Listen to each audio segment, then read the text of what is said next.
Bonjour à toutes et à tous, bienvenue à ce nouveau webinaire live Cap Douleur organisé avec notre partenaire Seva. Le sujet d'aujourd'hui, cystite idiopathique et hyperesthésie féline, stress environnementaux et rôle des phéromones. Ce webinaire est animé par Thierry Poit, fondateur de Cap Douleur, et Vincent Lauda, responsable gamme bien-être chez Seva. Vous pouvez donc poser vos questions aux conférenciers tout au long du webinaire.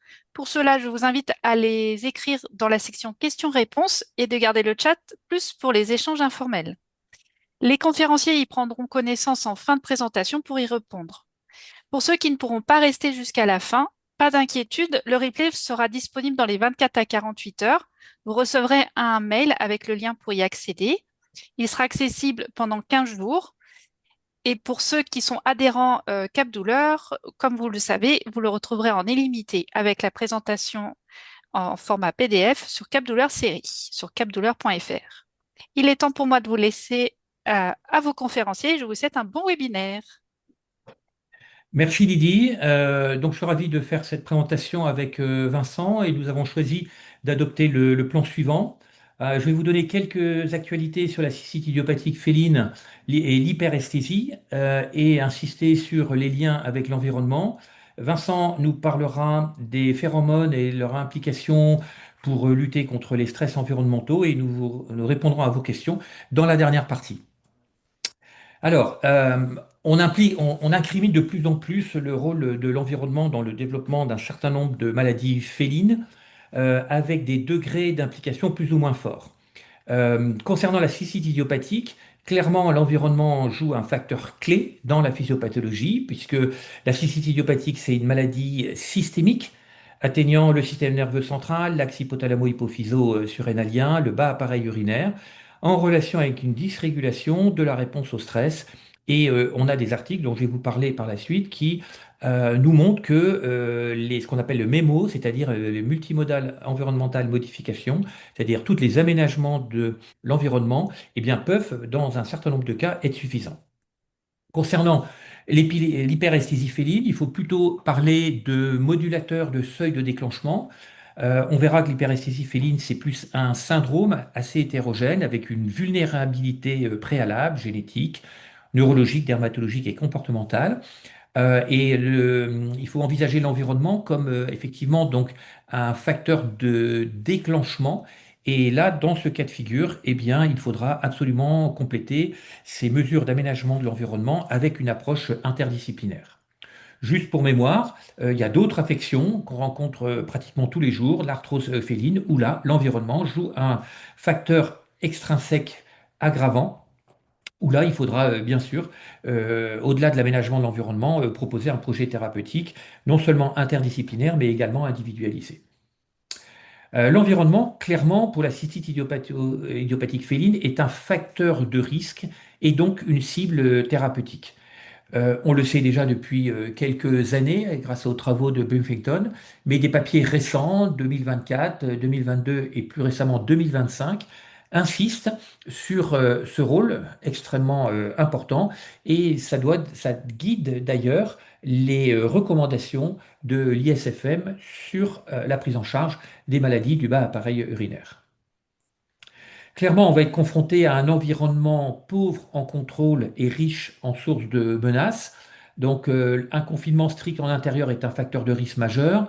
Un environnement pauvre, ça veut dire peu d'opportunités de jeu, de comportements de prédation, le manque de cache, de zones de refuge, l'absence de points d'observation en hauteur, le fait d'être avec des multipossesseurs de chats. Lorsqu'on a des gestions de ressources qui sont inadaptées, on reviendra là-dessus. Et puis lorsqu'il y a des événements environnementaux inhabituels, je pense à des changements de routine, je pense à des déménagements, à des travaux, etc., etc. Au niveau de l'éthiopathogénie de cette affection, vous savez qu'en condition de stress entre guillemets normale, eh bien, vous avez par l'hypothalamus une sécrétion de la corticotropine releasing factor qui va stimuler de façon à peu près comparable, à la fois via le tronc cérébral, le système nerveux sympathique et via l'hypophyse antérieure, le cortex surrénalien. On a dans ce cas-là, une production à peu près équivalente de catécholamine, adrénaline, noradrénaline, mais également des stéroïdes. Et ces stéroïdes vont venir jouer un rôle d'effet feedback négatif, à la fois sur le tronc cérébral, mais aussi sur l'hypophyse antérieure, mais aussi sur l'hypothalamus. Et donc, on a un contrôle, si vous voulez, des réactions liées au stress. Ce n'est plus le cas lorsque on est dans le cadre de cystite idiopathique féline. En effet, vous avez une production accrue de catécholamine avec une sursollicitation de votre système nerveux sympathique et une incapacité des stéroïdes produits en plus petite quantité à assurer ce rôle de régulation. Donc, tout ça entraîne une augmentation de la perméabilité de l'urothélium de la vessie avec un passage facilité des molécules urinaires irritantes vers les afférences sensorielles. Vous savez aussi qu'on a incriminé un dysfonctionnement de la couche des glycosaminoglycanes. Le fait d'être confronté à une libération anormale de médiateurs excitateurs comme l'ATP, le NGF, les prostaglandines PGE2, eh bien, ça va venir stimuler vos fibres de la douleur qui innervent cet urothélium. Et nous avons donc, dans un troisième temps, une inflammation locale avec une activation des mastocytes et libération de cytokines. Et donc, ce n'est pas abusif de parler d'hypersensibilité viscérale, qui vont entraîner également une neuroplasticité périphérique, c'est-à-dire que vous allez avoir une hyperexcitabilité des neurones des ganglions rachidiens, avec même des mécanismes de sprouting, c'est-à-dire des bourgeonnements autour de ces fibres de la douleur et qui vont pouvoir impliquer même des fibres du système sympathique. On s'interroge de plus en plus sur le rôle du microbiome et des infections chroniques.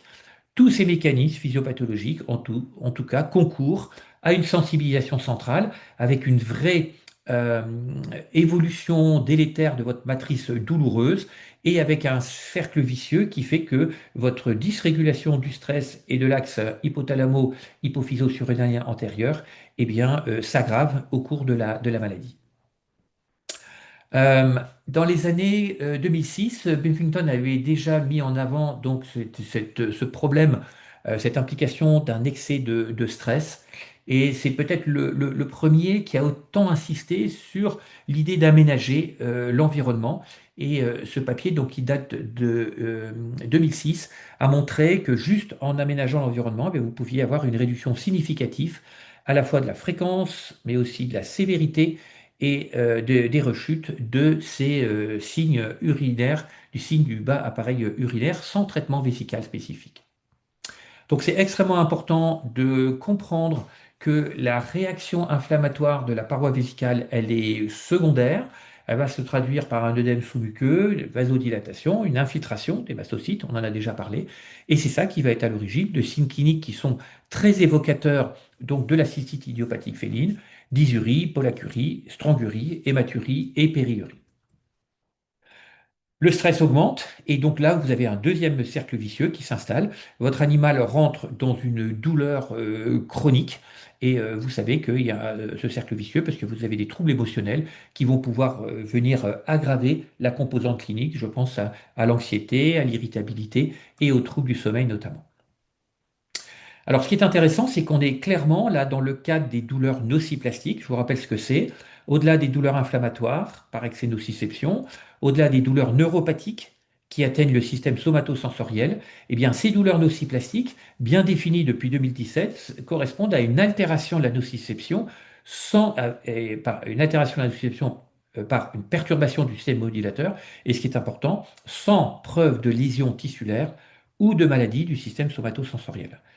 Euh, Ce qui est remarquable dans ces douleurs nociplastiques, d'où leur nom, c'est la nociplasticité. Ça veut dire que vous avez des changements structurels et fonctionnels au niveau de la matrice douloureuse.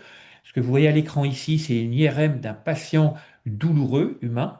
Ici à droite, c'est des images d'Éric Troncy. Vous avez un IRM de la matrice douloureuse d'un chat arthrosique qui va présenter les mêmes altérations que ce patient humain atteint de douleurs chroniques.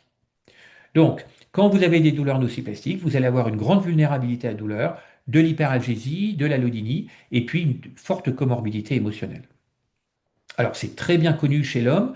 Ces douleurs nociplastiques sans lésion préalable, eh bien, c'est la cystite interstitielle, qui est d'ailleurs un modèle de douleur nociplastique, le côlon irritable, la fibromyalgie, les migraines. Est-ce que ça existe dans notre monde vétérinaire? La cystite idiopathique, absolument, et c'est notre sujet d'aujourd'hui. On voit parfois des cas de côlon irritable.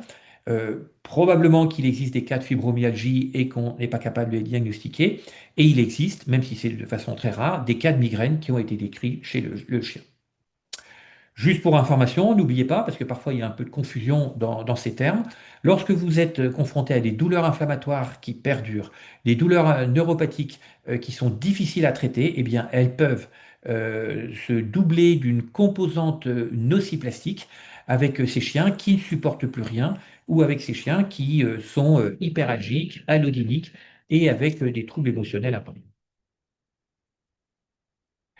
Concernant cette fois l'hyperesthésie féline, donc l'environnement va plutôt jouer un rôle de modulateur du seuil de déclenchement.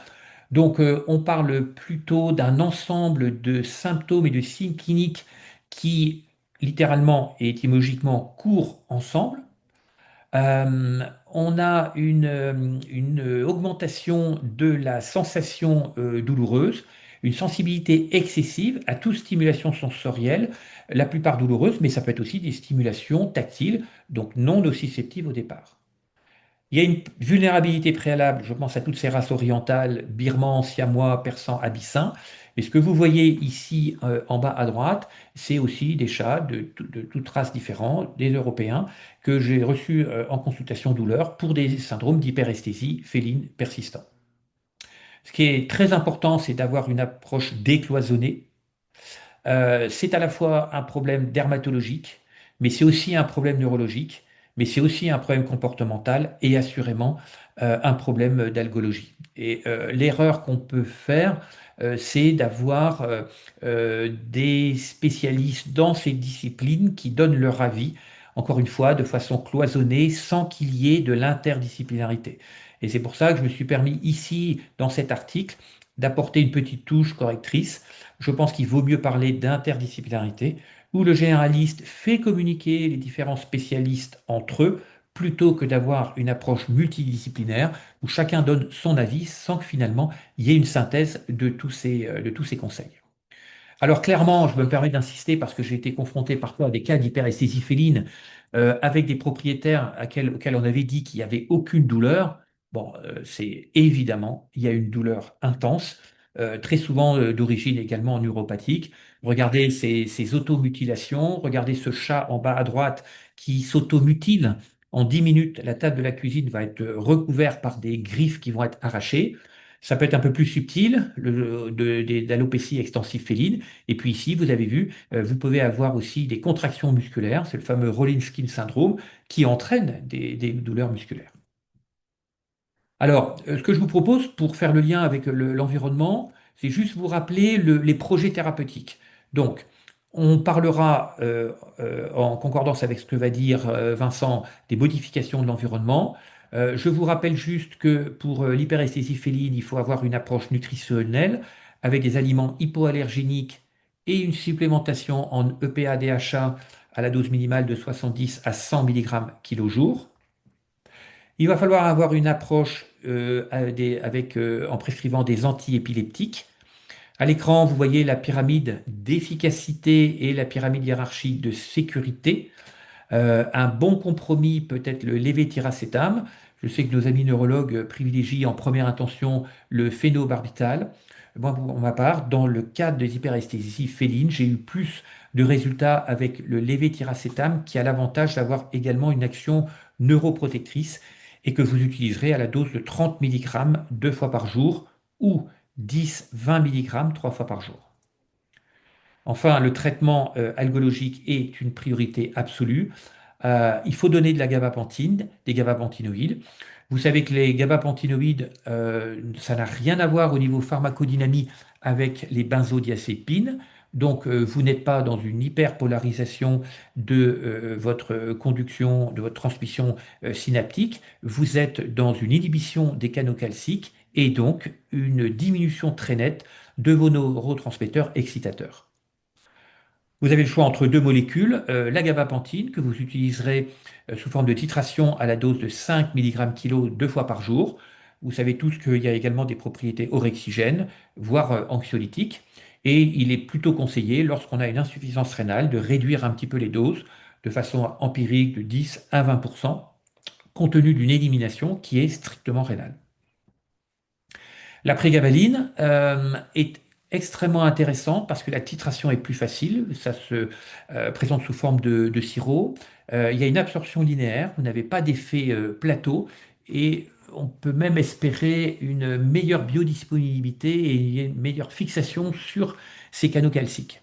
Donc on va l'utiliser à la dose de 1 à 2 mg kg, 2 fois par jour pour les douleurs neuropathiques. Vous savez aussi qu'on a une indication avec le Boncat sur la prévention des troubles anxieux et pour faciliter la manipulation des chats particulièrement difficiles.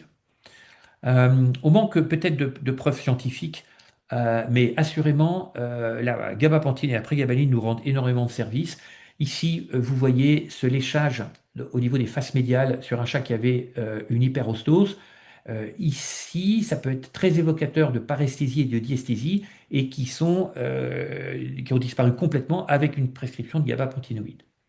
Donc moi, pour ma part, j'ai tendance maintenant à privilégier la prégabaline à l'occasion de douleurs spécifiques du chat, comme le complexe gingivo-stomatite félin, le prurite cervico-facial, l'hyperesthésie féline et le FOX, qui est une entité un petit peu particulière.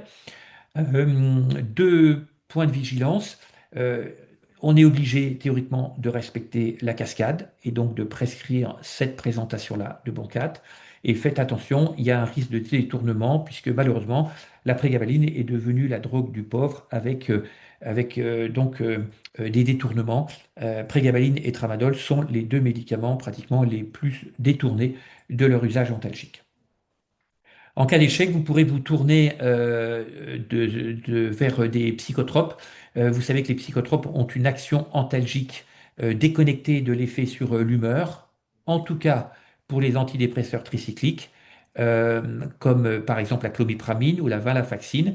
Ce n'est pas le cas de la fluoxétine.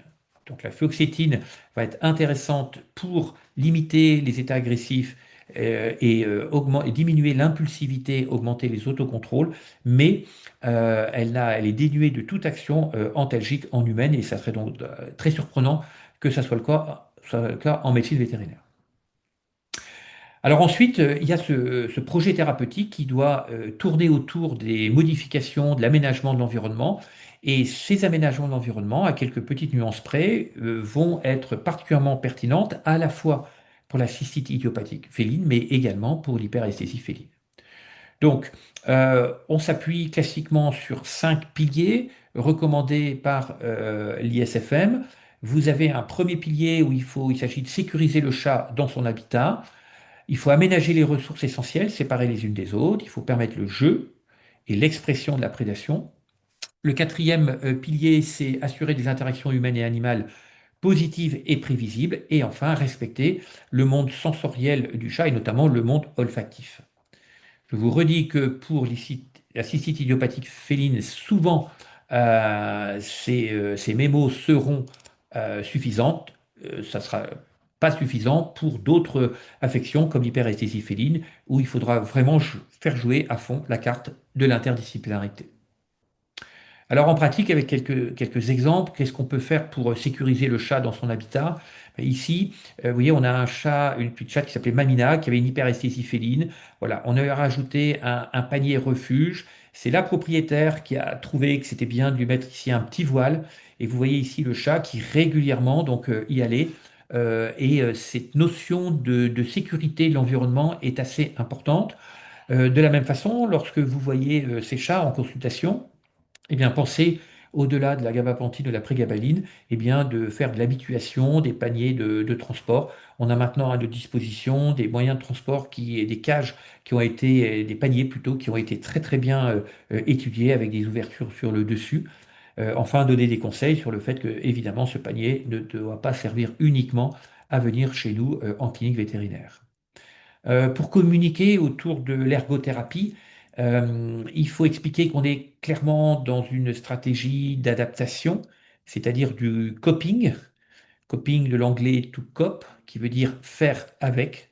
Donc, il y a un handicap, il y a une maladie chronique qui est difficile à traiter, on fait avec, en aménageant l'environnement. Donc le confort à la maison, on facilite les déplacements et on va vers des équipements qui sont sécurisants. Vous retrouvez aussi tous ces éléments dans notre application CapDouleur qui, je vous rappelle, est gratuite pour les propriétaires. Ici, dans la section outils pratiques, vous avez différents onglets, notamment sur la physiothérapie, les massages, mais aussi sur l'aménagement du lieu de vie. Et vous avez donc un tas de conseils. Le gros intérêt, c'est qu'au-delà des leaflets, de tous les documents que vous pouvez donner, bah, ça c'est quelque chose que le propriétaire garde en permanence et auquel il peut se référer extrêmement souvent. Et on a vraiment beaucoup travaillé la question, puisque vous savez probablement qu'on a un projet ambitieux sur l'amélioration de l'observance concernant toutes ces maladies chroniques. Deuxième pilier, aménager les ressources essentielles séparées les unes des autres. Je pense que Vincent vous montrera un schéma très pertinent. Alors, on multiplie les bacs. Vous savez, il y a toujours une règle empirique, nombre de chats plus un, dispersés dans le territoire pour éviter les blocages, les conflits. On parlera aussi des bacs qui doivent être suffisamment grands. Le substrat doit être accepté par le chat. Et puis, les points d'eau, les fontaines à eau, tout ça, c'est vraiment à conseiller. Et dans le temps qui nous est imparti dans notre consultation, je pense que des images comme ça sont très pertinentes.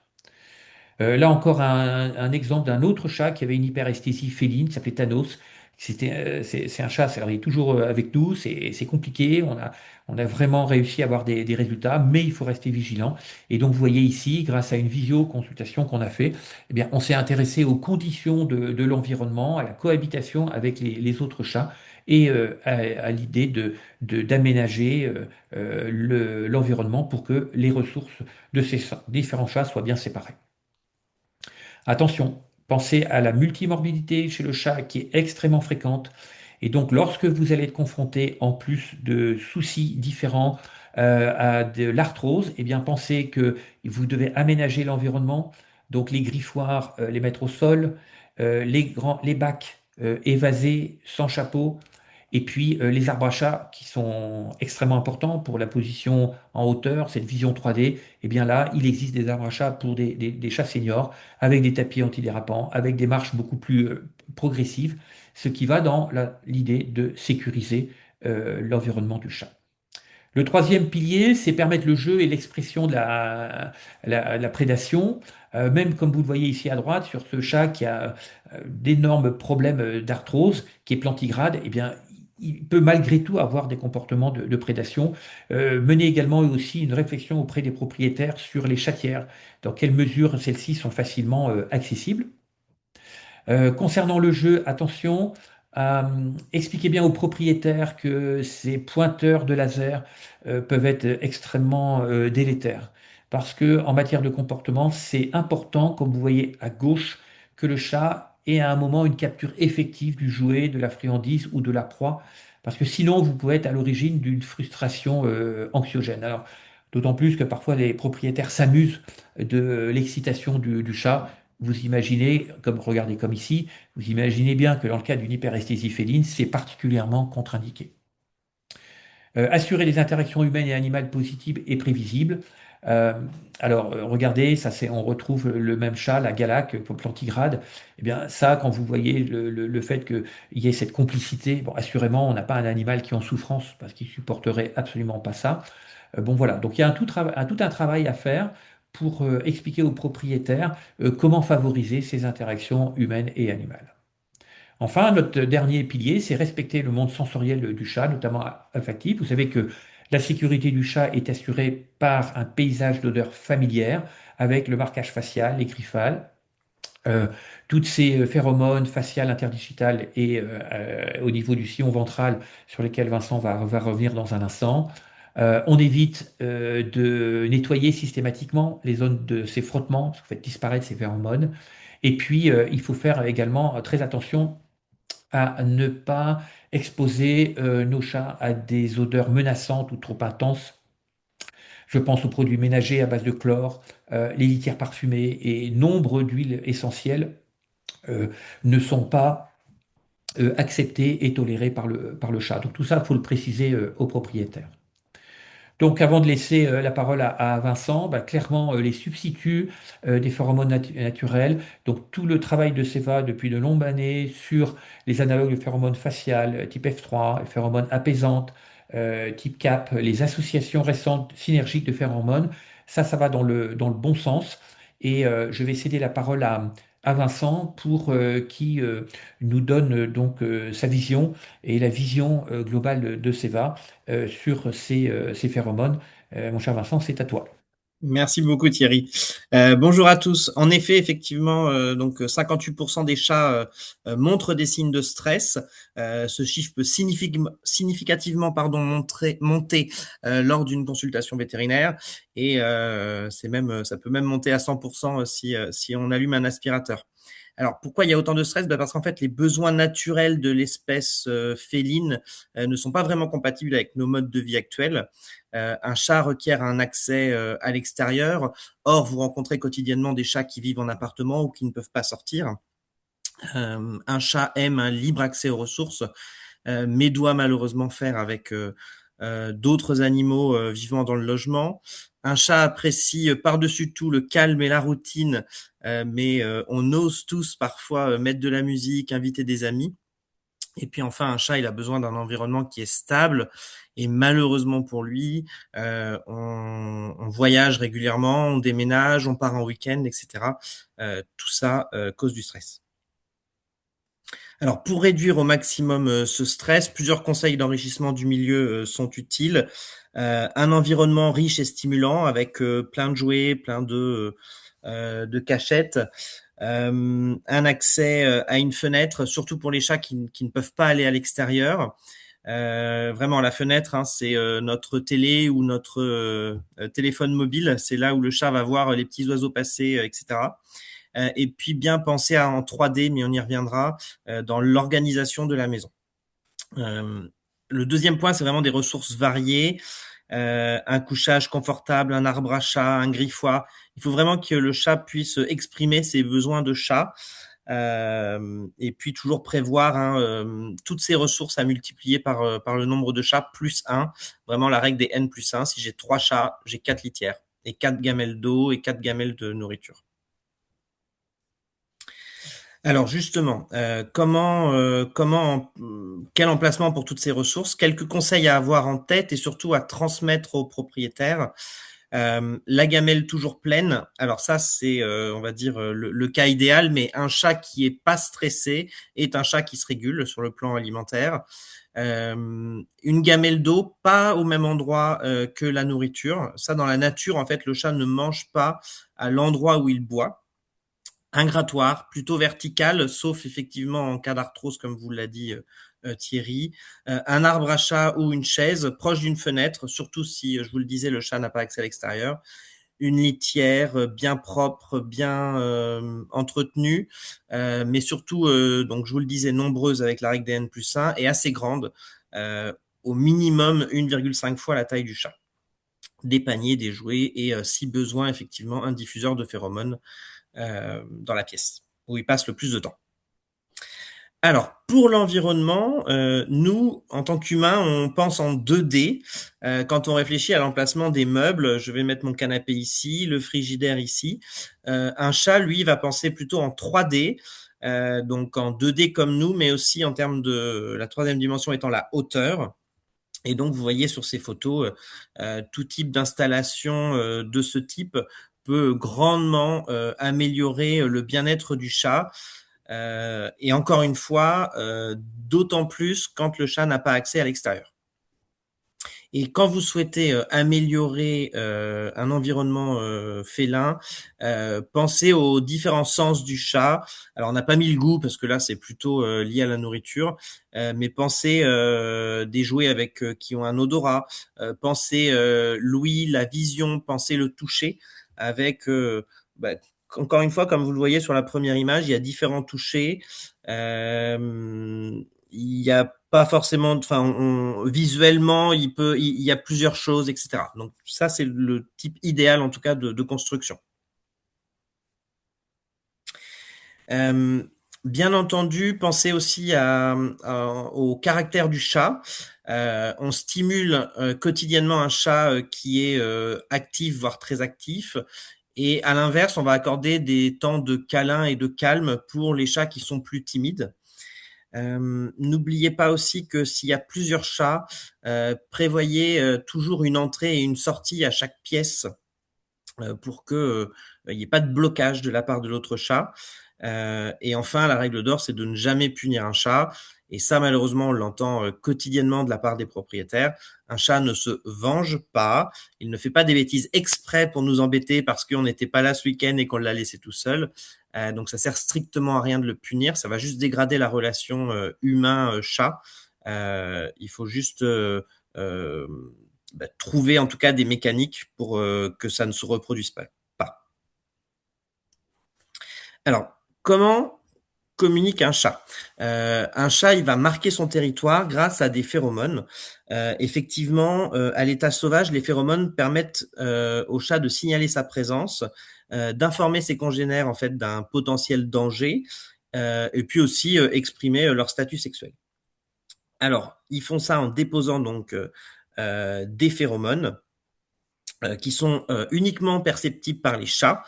Donc, c'est-à-dire que si vous avez des chiens à la maison, ils ne sentiront pas les phéromones du chat.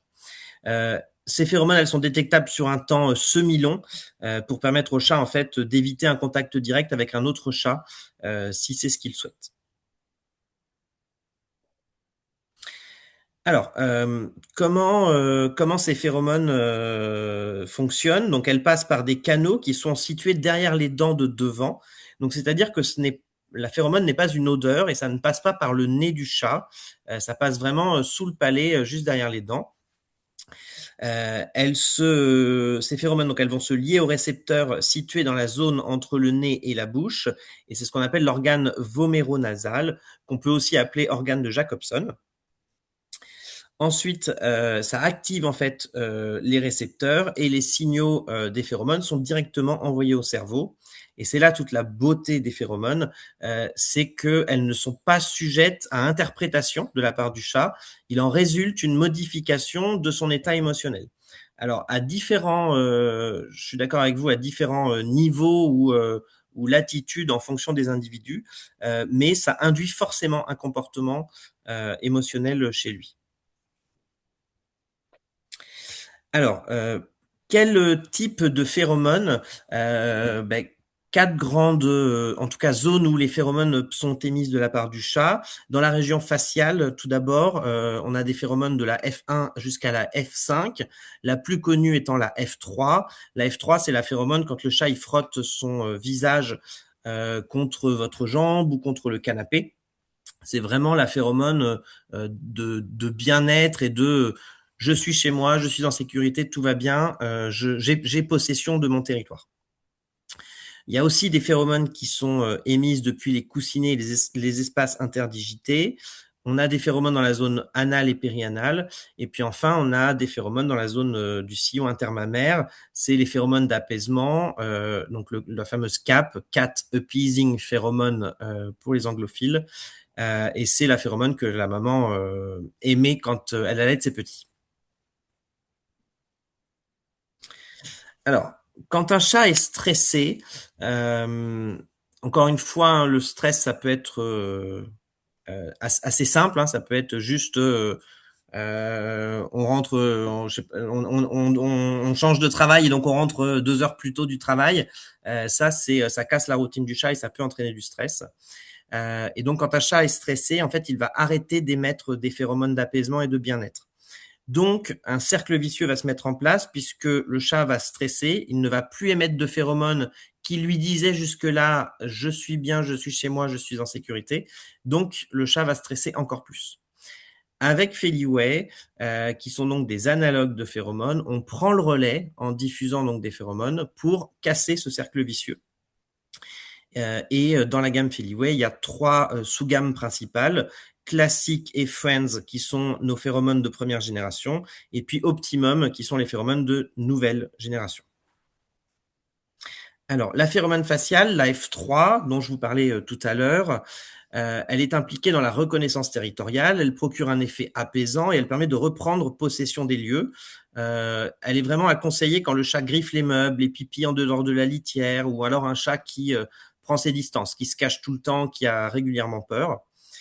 À l'inverse, la phéromone cap est donc je vous le disais, celle qui est émise par la maman quand elle allait de ses petits. Elle est plutôt conseillée dans les conflits, les tensions, les chats qui se battent, mais aussi tous les comportements beaucoup plus insidieux du genre un chat qui va s'asseoir en bas d'un escalier pour empêcher l'autre chat de monter à l'étage, par exemple. Pour les formats, donc Feliway existe en diffuseur.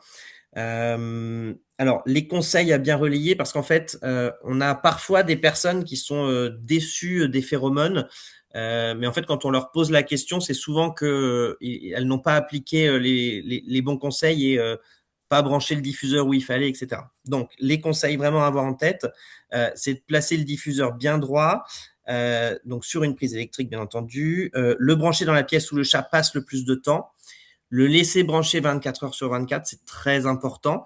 On a beaucoup de personnes qui débranchent le diffuseur. Ah ben, le chat est dehors, il est sorti pendant 3 heures. Donc, du coup, le taux de phéromone dans la pièce diminue. Ce qui fait que quand le chat va re-rentrer, il y aura quasiment, enfin, le taux de phéromone dans la pièce sera pas assez suffisant. Donc, on laisse brancher jour et nuit, s'il vous plaît. Et on ne branche pas sous un meuble. En fait, on branche parce qu'en fait, la chaleur va faire diffuser les phéromones dans la pièce. Si c'est sous un meuble, en fait, ça va rester bloqué sous le meuble, quoi.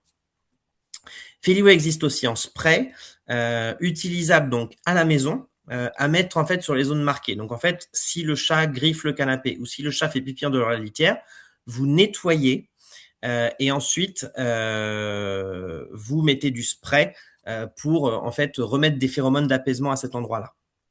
Ou alors lors des trajets, dans la caisse de transport 15 minutes avant d'y mettre le chat. Et bien sûr, en clinique, vous pouvez l'utiliser dans les cages d'hospitalisation. Mais le produit effectivement qu'on conseille le plus, c'est donc les phéromones de nouvelle génération, c'est Feliway Optimum. Alors j'entends régulièrement que Feliway Optimum, c'est un mélange de F3 et de CAP, mais pas du tout. En fait, on a pris plein de phéromones différentes qu'on a associées pour leurs caractéristiques à opérer en synergie. Donc effectivement, on a pris de la F3, on a pris de la CAP, mais aussi plusieurs autres phéromones, comme vu précédemment, et en fait, on a testé. Donc au début, on a testé une première formule, ça a plus ou moins fonctionné, et donc on a remixé la formule, encore et encore, à force de tests, et donc ça nous a pris 8 années de recherche et développement pour avoir en fait cette formule optimale qu'on a appelée Optimum. Et elle fonctionne, vous pouvez vous en servir effectivement pour les différents signes de stress. Voici d'ailleurs une étude donc, qui montre que les signes de stress se réduisent dès 7 jours avec Feliway Optimum et de façon continue pendant 28 jours. C'est une étude qui a été faite sur 145 chats et sur les 4 grands signes de stress que sont les griffades en bleu clair, le marquage urinaire en bleu foncé, les tensions et conflits en gris et les peurs, chats qui se cachent en violet, on voit une réduction significative. Autre étude ici, faite sur 354 chats, qui montre donc sur les 4 mêmes signes de stress, c'est les 4 différents blocs. On montre effectivement donc les niveaux de stress s'il n'y a pas de prise Feliway, donc en violet le plus clair, à gauche de chaque schéma, versus Feliway première génération, donc classique ou Friends, dans le violet du milieu. Versus Feliway Optimum, donc qui est le violet le plus à droite de chaque graphique, le violet le plus foncé. Et donc vous pouvez voir que pour chaque signe de stress, le fait de brancher un diffuseur Feliway classique ou Friends va réduire significativement les signes de stress versus pas de phéromones. Et si le diffuseur branché est un optimum, c'est encore plus efficace et donc les signes sont encore plus bas. Donc vraiment en première indication, nous on conseille optimum. Et puis, pour compléter les phéromones, vous connaissez sans doute donc Happy Snack avec de l'alpha-casozépine cette fois-ci. L'alpha-casozépine, elle permet de calmer le chat, aussi utile en clinique qu'à la maison. C'est une formule qui est super appétante, les chats en raffolent, et c'est assez peu calorique puisque c'est 8 kilocalories par stick. Formule saine, hein, il n'y a pas de colorant, pas de conservateur, pas de sucre ajouté, pas de gluten. Enfin voilà, c'est vraiment une formule hyper clean. Et puis on l'utilise aussi pour améliorer l'observance d'un traitement. Pour aider à prendre un médicament, c'est très utile parce que c'est super appétant. Voilà. En conclusion, j'aimerais mettre en relation le sujet, donc, enfin, remettre en exergue le sujet de la cystite idiopathique féline. Comme vous l'avez vu dans la première partie avec l'utilisation de la méthode MEMO, et cette méthode MEMO, pardon, elle conseille plusieurs éléments pour la prise en charge des cystites. Donc il y a 5 points, ils sont rien à voir avec un ordre particulier, mais effectivement il faut un analgésique parce que c'est une maladie qui est douloureuse. Il faut une nutrition adaptée, donc avec notamment des gammes qui sont spécialisées dans le urinary. Un environnement qui va être adapté, donc ça c'est tous les conseils qu'on a vus ensemble donc lors de ce webinaire. Une hydratation suffisante. Vous savez, le chat récupère la majorité de son eau dans la nourriture. Donc, il faut de la nourriture humide, et c'est notamment le cas donc avec Happy Snack, puisqu'on a un apport hydrique à 88%. Donc, Happy Snack, il a cet avantage qu'il va avoir les deux bénéfices, hein, puisqu'il va apporter une hydratation assez forte et avoir un effet relaxant avec l'alpha-casozépine. Et puis enfin, on réduit les signes de stress. Hein. Je vous rappelle que la très grande majorité des cystites idiopathiques félines, c'est causé par le stress. Et donc un Feliway Optimum à la maison, à prescrire sur l'ordonnance quand le propriétaire part de chez vous, c'est vraiment top. Merci beaucoup, Vincent. Écoutez, maintenant, on est à votre disposition pour répondre à des questions. Je vais prendre les questions qui doivent être. Alors, ici, voilà, donc je vais les reprendre.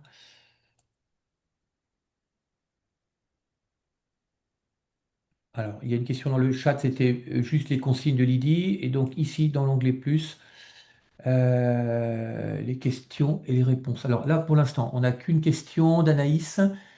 Alors, j'avais entendu dire que sur certains chats adultes, l'utilisation à outrance de Feliway pouvait apporter trop de phéromones et donc un risque de stress. Qu'en est-il réellement? Donc, Vincent, tout pour Ouais, bien sûr.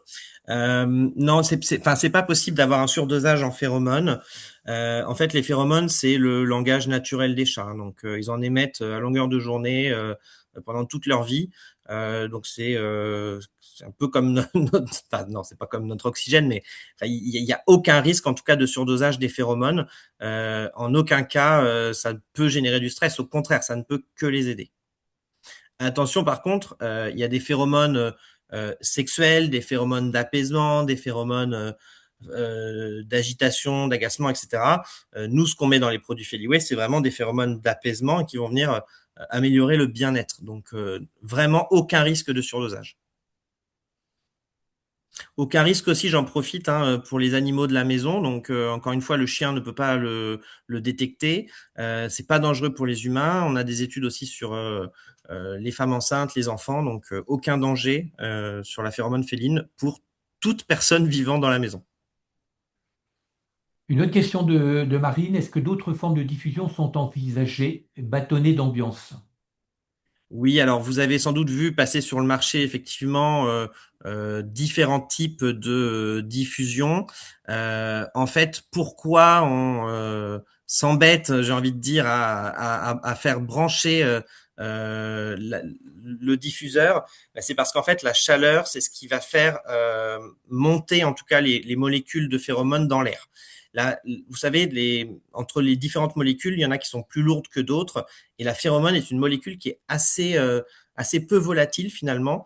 Donc c'est pour ça qu'on a besoin de la chauffer, soit dans une base d'alcool ou autre, pour qu'en fait ça pousse les phéromones bien dans l'air et que ça sature la pièce en phéromones. Malheureusement, sur les autres styles de diffusion, j'attends de voir des preuves. Il y a beaucoup de questions, Vincent. Donc, une de Xavier, le Feliway en salle d'hospitalisation, est-ce que tu préfères l'utilisation de spray ou de diffuseur?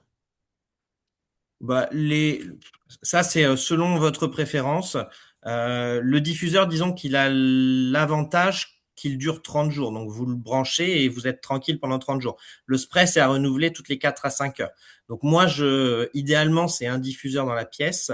Vous êtes un peu tranquille pendant 30 jours. Et puis, si vous avez des chats un peu plus stressés ou qui ont besoin d'avoir un regard un peu plus attentionneux, vous pouvez mettre du spray dans cette cage du chat-là. Mais plutôt le diffuseur, je dirais, pour être tranquille. Alors, c'est vrai que et c'est la remarque de Amélie, on est souvent confronté à la remarque des propriétaires qui disent oui, mais l'été, toutes les fenêtres sont ouvertes, les portes sont ouvertes. Quid de l'utilisation des diffuseurs dans ce cas-là? Est-ce qu'on n'a pas une perte d'efficacité? Alors, il faut toujours faire attention.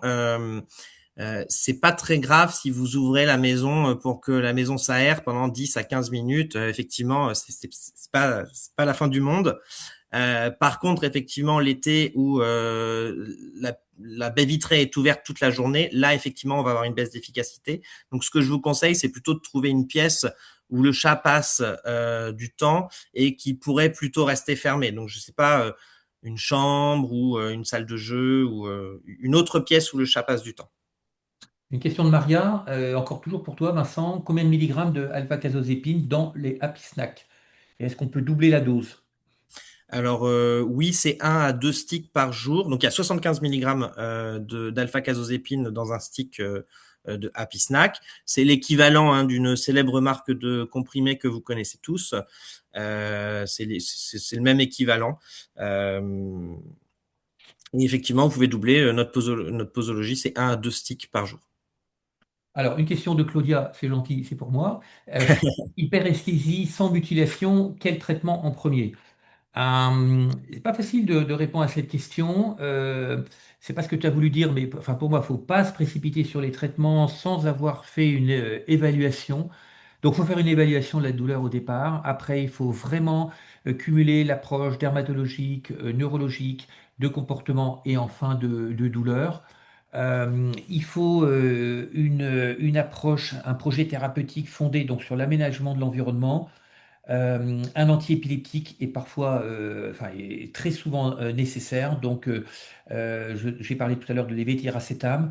Euh, Quand effectivement tu as de l'automutilation, il faut diminuer l'impulsivité, donc souvent la fluoxétine. Écoute, ça dépend beaucoup de par quoi est dominé le tableau clinique. Moi, je souhaite pas vous donner des trucs et des recettes, hein, parce que c'est tellement une pathologie complexe que il y a un vrai travail de raisonnement clinique à faire avant. Mais moi, pour l'instant, et j'en vois beaucoup qui sont dans des impasses là, au cours de mes consultations douleurs, au niveau pharmacologique, j'ai tendance à prioriser la prégabaline. Moi, je vois forcément des cas difficiles. Et donc, il y a souvent de l'agressivité, un manque d'autocontrôle manifeste, et donc j'utilise parallèlement à ça la fluoxétine. Parfois, la venlafaxine est plus intéressante lorsque ce sont les symptômes d'anxiété qui vont prédominer. Donc, vous l'avez compris, c'est des traitements à la carte. Il faut expliquer aux propriétaires que c'est compliqué, qu'on ne risque pas forcément de trouver tout de suite la bonne combinaison thérapeutique à la bonne dose et qu'on a besoin absolument de la participation de ceux ou sept propriétaires. Et donc, il faut être dans une démarche d'évaluation quasi continue de la douleur et des signes associés. Une opinion. Aurélie nous demande, nous fait la remarque suivante. On conseille de mettre du Feliway spray sur les zones de griffade. N'est-ce pas le phénomène inverse si on met du Feliway sur les zones de marquage urinaire, risque d'inciter à fixer le marquage urinaire sur ce lieu? Non, pas du tout. En fait, si le chat parce que la litière est sale, parce que pour tout un tas de raisons, parce qu'il s'est mis à stresser, a décidé d'aller faire pipi sur votre lit. Il va se rendre compte en fait que ce pipi sur le lit, c'était quand même bien agréable et bien moelleux, bien mieux que sa litière, et donc il va prendre l'habitude de le faire ici. Donc il faut bien nettoyer, bien entendu, le pipi, et ensuite quand vous allez mettre sur une zone propre des phéromones d'apaisement, le chat, quand il va capter la phéromone d'apaisement, il va se dire, OK, tout va bien, je suis en sécurité, je n'ai pas de raison en fait de faire pipi ici, et donc il va reprendre son comportement normal. Alors ça se fait pas forcément en un claquement de doigts, ça se fait pas de la première fois, ça se fait pas en accompagnant effectivement. Il faut une litière propre, voilà. Donc il y a des conseils aussi à adopter, mais non, non, ça ne va pas ça ne va pas inciter le chat à faire pipi ici, au contraire. Question d'Aurélie. Pour moi, des retours sur l'utilisation du collier Aromacalm de Dermosyn pour les cystites idiopathiques. Alors, pas de retour personnel. Je sais que c'est à base d'huile essentielle de lavandin, je crois, d'armoise, et puis il y a des huiles de graines de chanvre. Pourquoi pas? J'ai pas l'expérience. Désolé, c'est vrai aussi que moi maintenant, vous l'avez compris, hein, je fais plus que des consultations douleurs et je vois assez peu, il est vrai, dans ces consultations douleurs de douleurs viscérales. Hein, je vois surtout des douleurs cancéreuses, des douleurs de fin de vie, des douleurs chroniques post-opératoires, et j'ai donc pas d'expérience personnelle. Donc là aussi, peut-être attendre un peu des preuves scientifiques. En l'absence de ces preuves scientifiques, c'est nos observations cliniques. C'était un peu, vous savez, le but de notre réseau Cap Douleur, hein, c'est de se constituer un patrimoine commun d'observations cliniques pour qu'on puisse se forger une opinion par rapport à ces produits. Je ne sais pas, Aurélie, si toi, tu as déjà utilisé ces produits. Si certains veulent intervenir, avec plaisir. Fanny demande, c'est quoi l'herbe à chat comme plante? J'ai vu du blé germé vendu sous cette appellation. Vincent? Pour moi, l'herbe à chat, c'est pas Euh, ça, hein, c'est la catère. C'est, ouais, ouais. je sais plus comment elle s'appelle, Nepetaria, cataria ou quelque chose comme ça. Mais j'ai vu du blé germé vendu sous cette appellation. Oui, enfin pour moi, l'herbe à chat, alors je peux peut-être me tromper, mais pour moi, ça correspond à une entité bien précise. Mais Ouais, je suis assez d'accord avec toi, Thierry. Après, effectivement, je sais pas où vous avez vu ça. Peut-être une arnaque ou peut-être une méconnaissance de la part du vendeur. Je sais pas.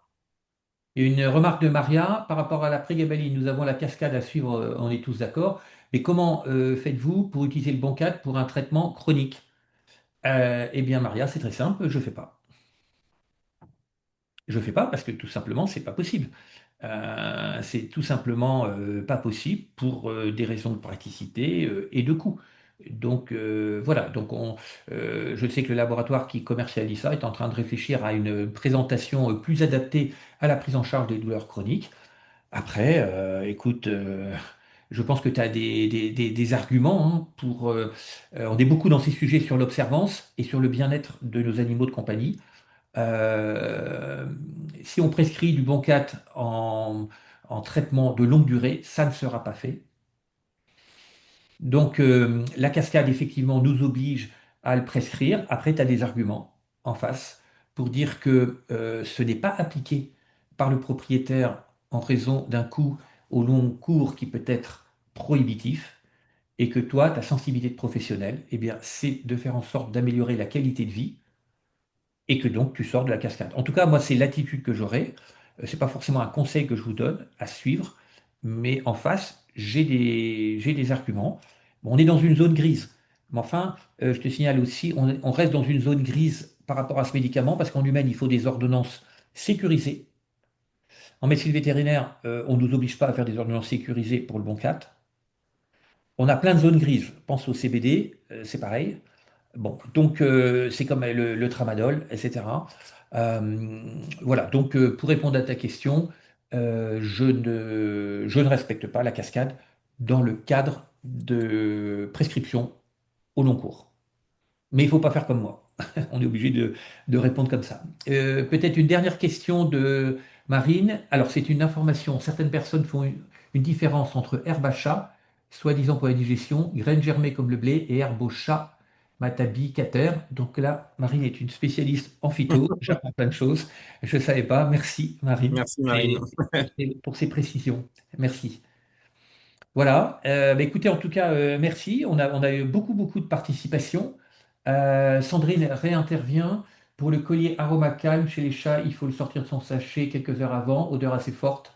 Un résultat inverse, chat complètement surexcité après pose du collier. Voilà, sinon, résultat, pas mal pour calmer les chats. Ben, écoute, merci.